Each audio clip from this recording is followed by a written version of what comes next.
It's funny. To me, the nicknames are really what stand out in this fight because there's not much more to be really get excited about. We're saying the meatball here got her nickname surprisingly when she used to work at Subway. So prior to her being a UFC fight, MMA fighter, pro fighter, she used to work at Subway. So her friends started calling her Meatball. The ultimate meatball.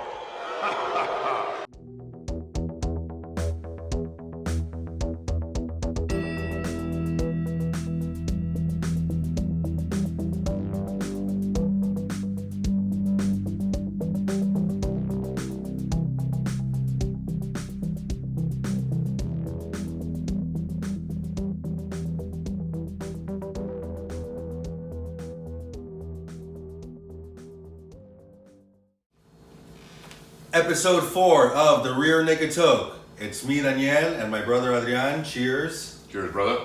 Welcome back to another episode here of The Rear Naked Toke. Really quick, we want to give you our records. Unfortunately, since we've started The Rear Naked Toke, I am a whopping 4-11. You can see it right here. We have it on display for you. And my brother, I mean, he's doing A little bit better. Yeah, I'm coming in right now at 7-8 overall record. Had a better showing last week compared to the first two cards that we covered. But yeah, so inching in on 500. In any event, we're both not doing great when it comes to our picks here. right. Not off to a good start, but we don't give up. Yeah, it's a long rest of the year too, so there's plenty of time here to turn this thing around. So I actually consider this to be a challenge for ourselves. So Yeah. we're gonna dig ourselves out of this hole. But we're here at the Rear Naked Toke determined to give you our winners and to give you winners. All right, so we're off to a rough start, but fuck it, man. The show continues, the show goes on. the show goes on, baby. All right, so before we do get into anything, our show today is brought to you by Coastal Sun. Banana Punch is our strain for the week, and we decided to go a little fruity this week because of the results of last week's card. The main event anyways. Oh. which ended up in a pretty fruity result. Yeah, that's true there. Ortega, unfortunately, had that, what looked to be a separated shoulder there early in the first round.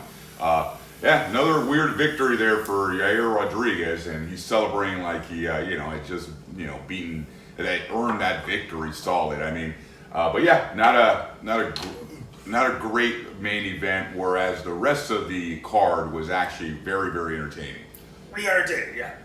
So we'll start off. We do have a few awards to give off, like we always do here at the Rear Naked Toke from the previous cards. Of course, last week being UFC on ABC3 out in Long Island. And the first one we'll go with is the Tiramisu #1 Bullshit Award, which for me, and I think we were talking about this a little bit earlier here, trying to figure out who we could give this to. And I think we came to the conclusion that here it's all three judges on the Shane Burgos versus Charles Jourdain fight get this award. And the reason being here is that pretty good there, huh? What is it called again? Banana Punch. All right, yeah, I felt it there. I felt the punch there in the lungs. Does pack a punch. So yeah, all three judges from that fight, I should say, Burgos versus Jourdain. Mike Bell gave that 10-8 round to Burgos, which ended up giving that decision a draw. And then the other two judges here, Chris Lee and Eric Colon, both actually had it. First two rounds for Shane Burgos. That second round, I get it, and that control time was just a killer there. I think it's ultimately won the fight. But body triangle, basically. Body triangle, exactly. The control time with that body triangle, he was relentless on it. He actually had it too for a little bit in that first fight, in the first round, and and Jourdain was able to get out of it in that first round. Did it again in the second, and ultimately, I think that's where they must have swayed these Lee and Colon here into giving them the rounds 1 and 2. But yeah, the question is that did round 2 warrant a 10-8 from a judge? I don't think so, because especially seeing, I mean, yeah, you're scoring it in the moment here, but you can also, they take their time, they can always go back here. I think the fact that Jourdain dominated really the third his own way here, and every judge did have it for Jourdain in that third round. I think that fight was just a great fight, but yeah, should have been, I think, ultimately a draw. I'm surprised when one judge didn't give outright the fight to Jourdain, because then now you're talking about unanimous or a majority draw, right? So, #1 bullshit award does go to all 3 judges on that card. This is #1 bullshit. Get your shit together, guys. There's always one, right, that like you kind of scratch your head about. So, all right. So we have 1 award given out this week. The next award that we're going to give out is the Rear Naked Choke Submission of the Week award, which goes to Matt Yashnirius Schnell. Yashnirius. Yeah, that was a hell of a fight. And he, I mean, crap, he almost got finished a number of times. I mean, it looked like he was standing and, like he was the Walking Dead, an extra in the Walking Dead a couple of times the way he was swaying back and forth. And the Tibetan Eagle really put it on him and probably could have finished that fight. But for Schnell to come back and really finish the fight himself on his own terms there with that submission. Right, that triangle choke. I mean, it was just phenomenal. Who else can you give the submission of the week award other than him right there? I mean, I mean, to come back from a beating the way that he took during those elbows, the way that his opponent was closing in on his elbows and just really giving it to him. He really was a walking zombie at one point, and had any other ref, I mean, I wouldn't be surprised if any other ref would have stepped in there, stopped the fight, but he came back, he got the submission, and for that, he gets the Rear Naked Choke Submission of the Week. Yeah, kudos. It was a big win for him, and for him, just very, very impressive. One more award to give out, and that is the Rear Naked Choke You Got Knocked the Fuck Out award this week. You want to take that one away here? Actually, I'll give it to you, man, because you actually had this underdog on your picks, and he delivered this week. That's right, the leech. So, the leech, Jiang Ling, basically took out, and scored that second round TKO against a really tough opponent there, Muslim Salikov, who looked well in the first round, but then of course Lee turned it up and was able to get that KO victory there against Salikov and really get reestablish himself after that Hamzat fight, where he just got smashed. Got smashed. So good for him. He gets the Rear Naked Choke Smokey You Got Knocked the Fuck Out award of the week. You got knocked the fuck out! Schnell, for winning the submission of the Rear Naked Choke Submission of the Week award, you do get a free 1/8 of the Coastal Sun Banana Punch. The only way you can redeem that award is in person. So hopefully we'll get an interview with you someday. I mean, we'd love to talk to you about that victory, man. Reach out to us here, and even if you don't smoke, man, you can give it away yourself there at that point. But we'll get right into it for UFC Fight Night at the O2 in London. That's right. They're going back to London this weekend. It seems like they were just there, actually, right? It wasn't that long ago, I think, that these guys had another event. So London seems to be, it's a very entertaining venue there. The O2 Arena is big fan base out there, of course. And, of course, this is a pure-on British showcase, right, of fighters and a lot of European fighters as well, but primarily, of course, are the big names, the local hometown fighters there. So, of course, let's get right into it. This coming week, we have UFC Fight Night, Curtis Blaydes versus Tom Aspinall at the O2 Arena in London. First fight on this card is an absolute banger. Then we're looking at a light heavyweight bout here between Paul Bearjew Craig, if I get an awesome nickname, and against Volkan No Time Ozdemir, vet in the division. So my take on this right here, just off the bat, is that Craig is coming into a 5-5 win streak, and the really telling part about this 5-5 win streak is they're all finishes, right? So the guy's just been on an absolute tear within his division. Some sort of like revitalization happened to him along the way here. I'm not sure where it came from, but the Scottish guy is really just just tearing through here and making a case for himself here to really justifiably climbing those rankings. Of course, the last one he had against was against Nikita Krylov. Prior to that, he had that big TKO win against Jamal Hill, who just had his own TKO win against Johnny Walker there, right? Volkan, for what it's worth, on a 2-fight losing streak, both against Jiri and Ankalaev. Jiri, of course, being the current champ. comes out of Sanford MMA in Florida, so a great training camp there, great training organization. My take here, though, is simply that I think Paul Craig's just on another level right now compared to a guy like Ozdemir, and not to take anything away from him. But with that being said, I do like Craig to win this fight and via finish again. I'm looking at another submission. The guy's a submission artist, so that's what I see here happening. Yeah, it's going to be interesting to see how the Bear Jew gets Ozdemir down to the ground, because so far he's been able to get his opponents down to the ground, which is very unusual for the 205 division. And the Bear Jew with a 1-inch reach advantage against Volkan Ozdemir is gonna. He's not afraid to trade on the feet either, But right. how Paul Craig is able to get his opponents down to the ground and make them play his game is just. He continues to do it. I don't think we can see we can't why we would expect anything less this weekend in the O2 arena. So yeah, I got Paul Craig. He's unstoppable right now. Yeah, and you're right. It's a very interesting in the fact that he's able to almost draw his opponents into that his game plan, right? And it's which is weird at the 205, because most of the time these guys are just content to kind of bang it out on the feet there, and we saw it happen with Glover and Jiri there, where they did it both ways. Odds wise here, Paul, we have Paul Craig coming in as a plus 145, so coming in as a dog. Volkan's coming in at minus 170. I don't get those odds. I think to a certain degree, I think maybe the Vegas odds makers here are seeing something that we don't. But we're on the same page here when it comes to Paul Craig. We both like him here in this case to pull off an upset, right, based off the odds. And if he does pull off the upset, Dana White, he absolutely deserves a main event next time. Come out, he took out Jamal Hill, right? So give him the main event, give him the money. He deserves it. Pay that man his money. I would say at least a co-main. Let's say that. Let's not get ahead of ourselves here. But yeah, it's I agree. And show him the money. That's right, man. But first he needs the W. First he needs the W. Right. Cool. Awesome. Next fight we have here is in the women's flyweight division. We got Molly the Meatball McCann versus Hannah 24K Goldie. And I'm pretty sure that Molly Meatball McCann is the first scouser that we have on this card, so that's pretty exciting. They always bring a lot of fire to the octagon.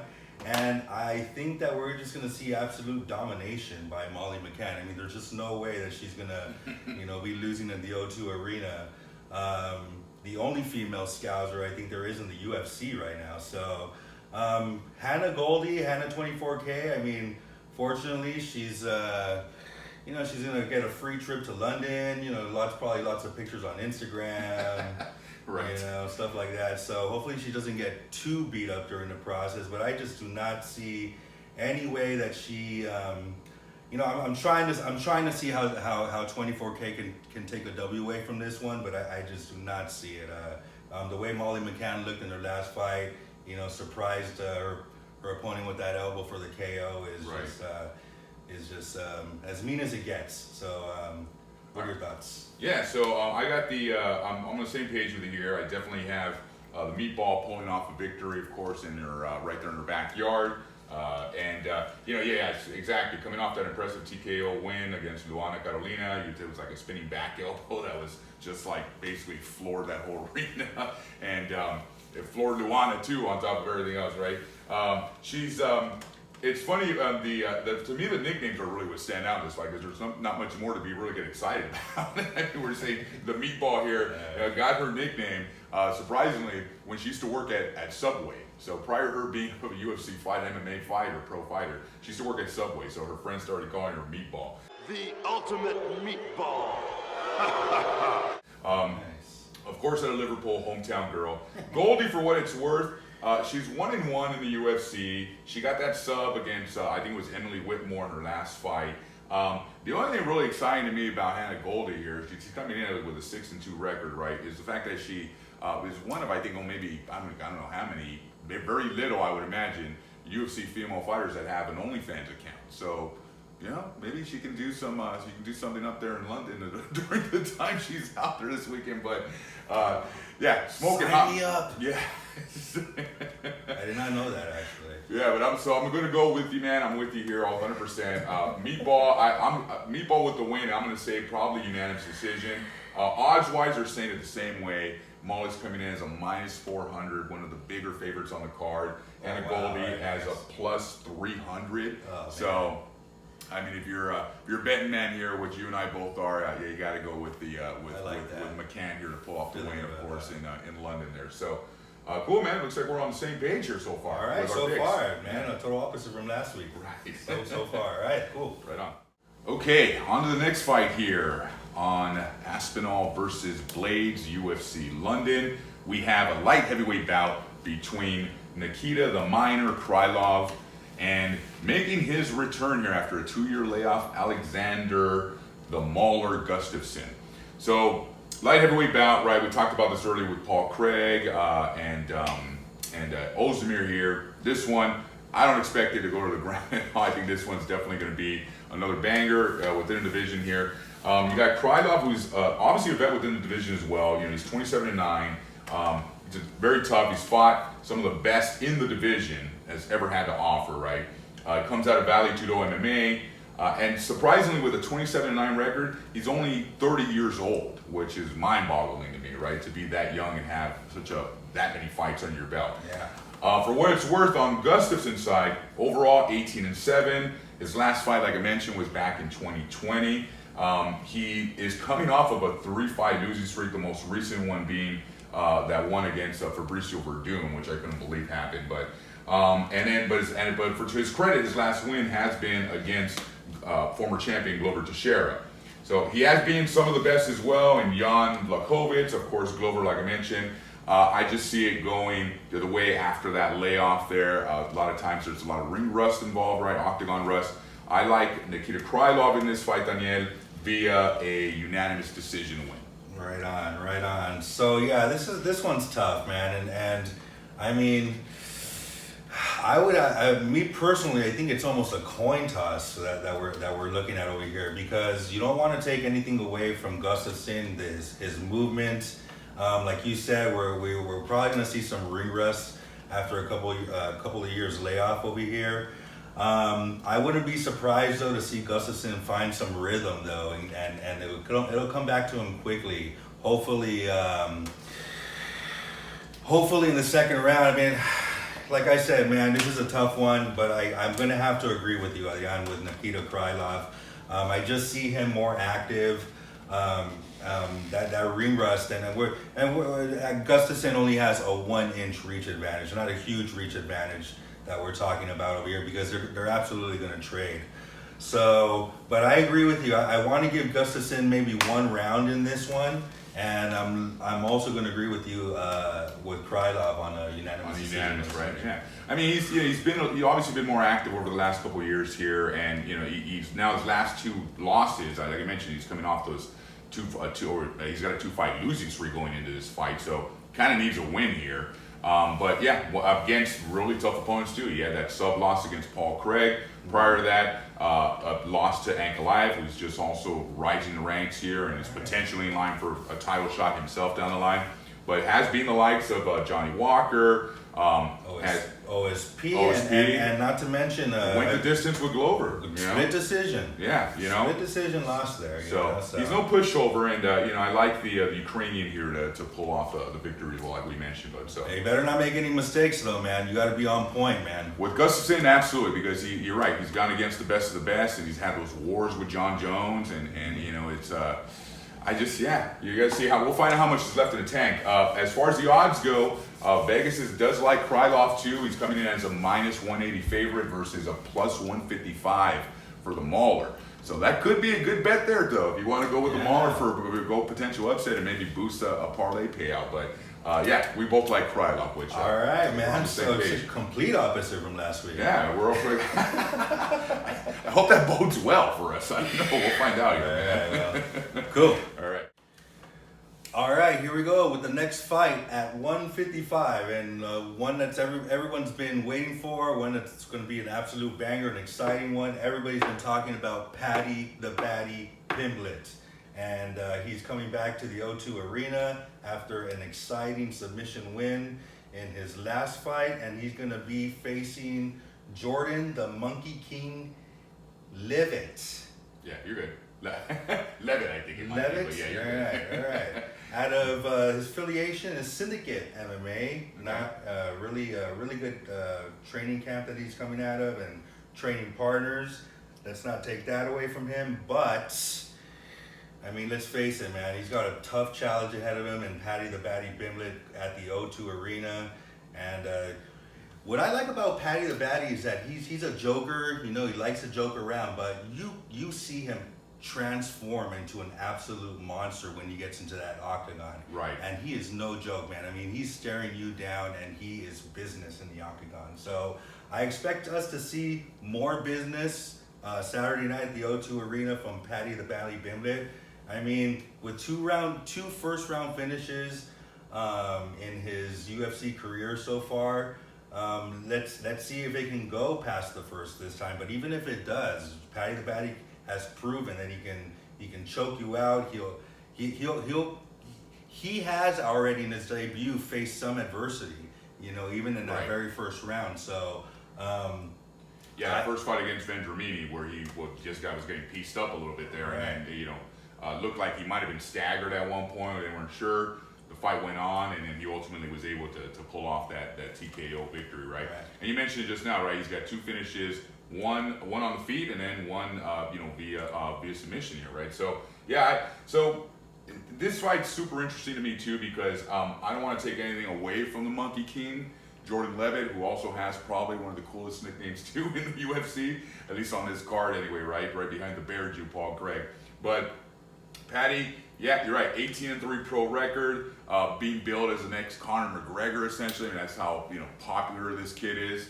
On paper, they're virtually identical here. I mean, you're talking about both of them 27 years old, both 5'8". Of course, they're making that 155 cut. Paddy with a 2-inch reach advantage. He's just a hometown boy. You know, his last win he had, of course, again being in the O2 Arena, like you mentioned, against Rodrigo Vargas. It's tough. I think the biggest story here anyway is going to be the weight issues that Paddy apparently faces that they brought up because he blows up like a balloon when he's not trying to cut weight or make 55, right? So in a recent interview, they actually asked him, what's your takeaway on this weight issues? And he actually came out and said that he feels that that he'd rather be fat and happy than cut up and miserable all year long, And it's like, hey, if I can put my body through this and make the weight, what's the problem here, right? Still young young enough to do it. Exactly. So, I mean, why not? He deserves it. Levitt, for what it's worth, coming off of a 2-fight win streak himself, right? He's already quoted as saying he's excited to cause a riot at the O2 Arena because he predicts that he's going to be able to get the win here against Paddy the Baddy. But I think his confidence is sky high, which is great for Levitt. But again, you're coming into this guy's backyard. The crowd's going to be behind him 100%. And the thing with Paddy is you never know what you're going to get with him, right? He's an unorthodox fighter, super explosive, and people go in there and think, okay, I can stand and exchange with this guy, and next thing you know, he just pops you or hits you with a flying knee or something like that, and then it's like, okay, now you're on your back and the fight's over, right? So and Paddy the Baddy with the 2-inch reach advantage in this fight, if he's going to go in there, and I think he's going to start throwing blows with Jordan. He has to be careful though, because Levitt definitely is dangerous. Is dangerous himself, and I initially thought Levitt was going to be able to pull this off. I think he wanted, of course, to play ultra spoiler here in this fight, but I changed my tune over the course of the last 24 hours here, and odds have it here with Paddy coming in at minus 250. Ooh. Not that swayed. I should say it swayed me a little bit here, but I was already kind of like, I think for an upset wise, this would have been the biggest one of the card here because Levitt's coming in as a plus 210, I believe it is. So I got Paddy also winning this fight. I don't know if it's going to be finished this time around. I think it probably could potentially maybe go the distance, and he gives the fans a real show here, or both guys give the fans a show. Yeah. And this should be the co-main event, I think, right? I mean, let's face it. It's you have, with his popularity the way it is, I don't see how they didn't make this the co-main, right? But I think that was only because of what happened during the next fight, what we're going to talk about here, where we had Darren Till having to pull out, and then Jack now facing Chris Curtis here. But with that being said, yeah, I'm with you. I like Patty here too. Our picks are aligned. The only thing I don't want to see is a stupid celebration at the end there where Molly Meatball McCann comes in. And just, spare us, Molly. Please, you guys, you get to have a beer afterwards at the local pub out there, man. Go have a meatball sandwich. Yeah. After you win your fight against Hannah Goldie, yeah, exactly. Yeah, go get yourself a nice foot long there, and and get one for Patty the Batty too. Right. He'll have one. He's gonna have one after the fight. He's probably have a couple actually, right? So, all right, man. So we got so far every pick we're identical here. All right, man. It's a shocker here going into the last two. So maybe the last two will switch it up. The thing is, Anil and I never talk about our picks prior to doing the podcast. It's trying to keep a aura of unpredictability here. So. But it's hard to it's just really hard to deny the Scousers. I mean, period. Exactly. At the O2 Arena. The O2 Arena. It's tough. It's hard to ever bet against them, and I think the last UFC London card proved that. Proved it exactly right. So all right, Patty Pimblett. Patty Pimblett all the way.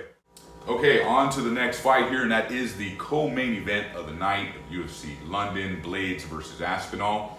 And that is the one we mentioned here earlier, the Jack the Joker Hermanson versus Chris Action Man Curtis, also a pretty cool nickname there. So yeah, this is should be another banger, I think, hopefully here, middleweight bout, right? And we mentioned Darren Till pulling out of that fight against the Joker. I don't know why. They still, I don't think they have disclosed the reason there, unfortunately, but that would have been an absolute hell of a fight as well. So rugged vet here, right, in the Joker. He's coming off that, I think he's got a win here in his last fight against, last fight, of course, he lost was against Sean Strickland in an absolute war. But prior to that, had that, good win, decision win against Edmund Shabazian. Prior to that, he's been up and down here a little bit, had that sub win early on against Gastelum, and then ultimately ended up losing at the end of 2020 to Marvin Vettori in what was a decision win there for Marvin.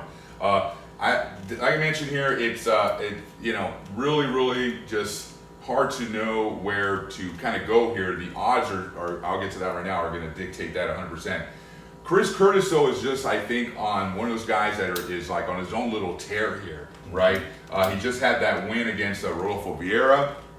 That was a month ago, so you're talking about a month turnaround here. And that fight was not, it went the distance here, and he, now it's a month later, and the volume he put up there in that fight is just crazy. The biggest thing to me with that fight was the fact that he was able to stuff every single one of Vieira's takedown attempts. Vieira went 0 for 20 in takedown attempts against Chris Curtis in that fight, right? Great takedown defense. 100%. And you look at a guy like the Joker who does like to maybe wrestle and mix that up, right? Mm-hmm. If Curtis is able to avoid that and do what he did to Rodolfo Vieira, then I think, I think Curtis actually has a real potential here to pull off this win. He comes in on short notice, like I mentioned. He's really got nothing to lose in this fight, right? Because the Joker's a more established name. But so with that being said, I'm calling it right now. I'm going to say Curtis via a TKO victory. Oh, so I like how specific you're getting on that one. Oh yeah, man, we got to go finish this here at some point, right? Oh, I think if anyone's got the potential here early on, aside from of course Patty the Batty, right? It's going to be Chris Curtis to potentially pull off this a finish win here. So yeah, what are your thoughts? You make a good point that we're stepping it up now in weight over here. We got some heavier hands, people willing to throw some punches. Not, obviously we're gonna see some punches being thrown with Patty the Batty and Jordan. But yeah, now that we're stepping it up in weight, 2 weight classes, I agree with you. Chris Curtis has found a way to connect, and when he connects, man, he rocks you. And we saw that back in November against Phil Haas, where he pulled off just a major upset in that fight, and shocked a lot of people, man. And he continues to do it. He followed that up with another win a month later too, TKO against Brendan Allen. Brendan Allen. So these are big names that he's actually been able to get finishes against. So he's a small guy for the weight division. He's 5'10", 75-inch reach advantage. Hermanson's going to have, I believe, a 2.5-inch reach advantage in this fight. But you really can't take anything away from the Action Man right now, man, because he's finding a way to get these W's. And I think we're going to see the same Saturday night. Yeah, odds say it's an actual coin flip at this moment. We got the Joker coming in at a -110. Action Man coming in also at a -110. So I mean, it's a pick 'em essentially at this point.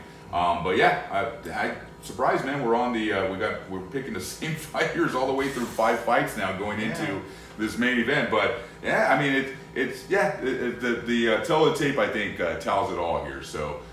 Cool. Looks like we're on the same page again for that. I don't think he's gonna get the TKO victory. I think he'll take it. I think it's gonna go the distance. You think it'll go the distance? Okay, cool. All right, so cool. We're off base, or I should say, we're difference of opinion there on how the fight will end, but we still have the same guy winning here, and that's Chris Action Man Curtis getting that win against Jack the Joker. All right, ladies and gentlemen, we have reached the main event of the evening now. We go to the heavyweight division, and we're in for a good one here at the O2 Arena with the superstar Tom Aspinall going up against Curtis Razor Blaydes. And like I said, the main event of the evening, and we're going to see some heavy hands, I think, early on over here. Curtis Blaydes is not going to be afraid to trade. He's proven that in his last fight, that he can come into the second round with a good game plan and shock you and shock all the fight fans. Because when you think of Curtis Razor Blaydes, you're not thinking of a guy that a knockout artist or a knockout king like Francis Ngannou in the heavyweight division. You're thinking about a guy that's going to try to strategically wear you out and get you down to the ground. And I think that's what people are going to be expecting Saturday night as well. But he's, like I said, he's surprised us fans in his last fight and in previous fights as well with TKO wins over Junior Dos Santos and Shamil Abdurakhmanov as well, ground and pound victory back in 2019. So, let's not forget that Curtis Blaydes is also dangerous on his feet. So, I'm gonna go with Blaydes on this one. I think Blaydes is gonna find a way to avoid the flurry early on from Aspinall. He's going to have to keep his hands up because we know that Aspinall is going to go for that early KO. I don't think he's going to be successful though. Blaydes is going to make him play his game in the second round and in the third. And we're talking about a 5-round fight. Aspinall's he's very foreign to those deep waters, are very foreign to him. So I think that's what Blaydes is going to take advantage of in this fight. And I'm going to go with Blaydes with the victory. All right. So for what it's worth here, I will say that I'm not going to take anything away from Curtis Razor Blaydes here. We're talking about a vet within a division here. Even though he's coming in at 16-3, he's got that 1-0 contest under his belt. He's got that 2-inch reach advantage. He's coming in as a bigger fighter. They're about the same height, which I was surprised about here. I thought actually Blaydes would have been a little bit bigger, but pure on wrestling background, like we mentioned. I mean, that's really what his bread and butter is. He's got that last finish against Chris Daukaus last time around, just a few months ago in March. They seem to love to give Curtis Blaydes the headliner bout here. It doesn't matter who he fights. If it's a heavyweight bout and he's in it, apparently it is the main event, right? It tends to happen that way. He's got some big wins here against, of course, guys the likes of Biggie Boy, Rosenstruik, like you mentioned, or we mentioned earlier.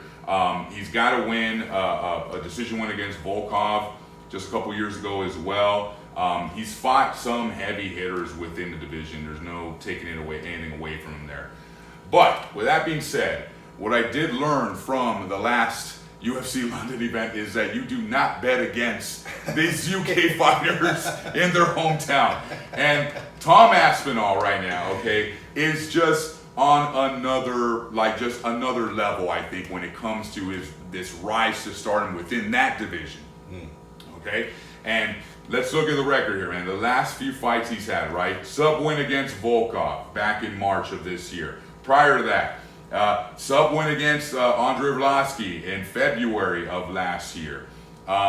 In September of last year, TKO win against Sergey Spivak, right? Prior to that, the names weren't that big, but they had to get him some guys there to kind of get him to those bigger names, right? This, by without a doubt, is the biggest name that he has they put in front of him. And what better way, I think, to keep his ascension within the ranks here of the heavyweight division going than a big win against a guy like Curtis Razor Blaydes. Odds-wise here, Aspinall is coming in as the favorite. He's coming in as a minus right now, weird odds here, minus 126. But I think that's because he's the hometown boy, right? I mean, your Curtis Blaydes not getting probably the respect he deserves here, coming in as a plus 106 underdog. Very super close odds. I think eventually you're going to probably see those even out a little bit, or I think you're going to start seeing some money really come in on Aspinall. Oh yeah, absolutely. And then the odds get, he becomes even more of a favorite. But which is good for me. Right. So first fight we disagreed on, man. I think that's interesting here. Every other fight on the main card here, we had the same winners, and then now we get to the main event, and you're going to go with Razor, and I'm going to go here with the hometown boy in Aspinall. So all right. So comment below. Let us know what you guys' picks are. Yeah. If you guys get 100% picks right, then you win a free 8th of the weekly Coastal Sun. Oh, there we go. We're going to do some more giveaways here. Let's not spend too much money on our fans. Let's build the base here a little bit. However, the picks got to be in before the card starts. So that's that got to need to be said. Also just announced UFC 280 happening October 22nd. Vacant lightweight title fight here between Charles Oliveira and Khabib's protege Islam Makhachev. They're looking to make this a lightweight showcase. Possibly putting Poirier Chandler on the card would be great. Gaethje versus Darush also in the mix potentially. We'll see how that pans out there, but make sure to comment on who you think is going to win that fight, because there's a lot of hype around it, right? And I think we're finally going to see what Islam's made of. Hell yeah, fuck yeah, can't wait. Yeah, that's going to do it for episode 4 of the Rear Naked Toe. That's right. Thank you very much for joining us. Like and subscribe, and please join us next week for episode 5, where we'll be talking about UFC 277 happening in Dallas, Texas, with the champion Pena defending her title against Amanda Nunes. So an exciting one there, and we'll see you guys next week. Take it easy, my friends. All right, cool. All right, there you go. That's good.